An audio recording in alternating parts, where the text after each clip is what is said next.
కాకినాడ జిల్లా ఇంద్రపాలెం సుబ్రహ్మణ్య స్వామి ఆలయ junior assistant Chode రాజుపై ఎలాంటి వేధింపులు లేవని ఈవో జియోగా సత్యనారాయణ తెలిపారు. తనపై వచ్చిన ఆరోపణలు అవాస్తవమన్నారు.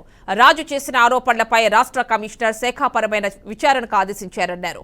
ఆయన చేసిన ఆరోపణలపై జిల్లా ఎండోమెంట్ ఆఫీసర్ సుబ్రహ్మణ్యం విచారణ చేస్తున్నారని తెలిపారు. ఆయన విధులకు హాజరు కాడని, ఆయనకు ఎలాంటి జీతాలు పెండింగ్ కూడా లేవని స్పష్టం చేశారు.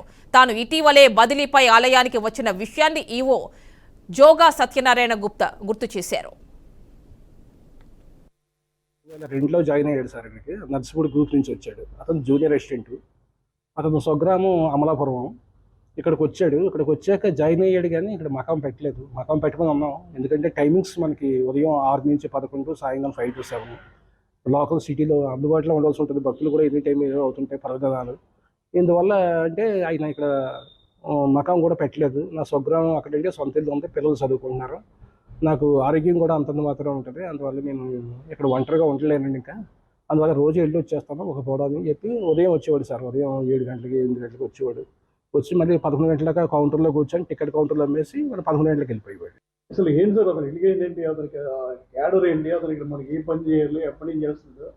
అతను జూనియర్ అసిస్టెంట్ సార్. అతను జూనియర్ అసిస్టెంట్ ఏంటి, ఇక్కడ ఈఓ ఆఫీసులో మొత్తం ఫైల్స్ అన్నీ డీల్ చేయడం కానీ, ఫైల్స్ అన్ని పెట్టడం కానీ అన్నీ అతనే చూడాలండి.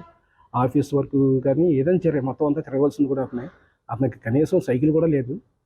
ఎక్కడికి వెళ్ళేవాడు కదండి. నేను ఏం చేయలేనండి, నాకు తెలియదు, రైటింగ్ వర్క్ అది రాదు, ఏదో టికెట్లు అంటే అమ్మగలను, కానీ నాకు ఫస్ట్ నుంచి అదే చేశాను, అంత మించి నాకు వర్క్ కాదండి అన్నాడు. ఆ టికెట్ కౌంటర్ అయితే చేస్తాను.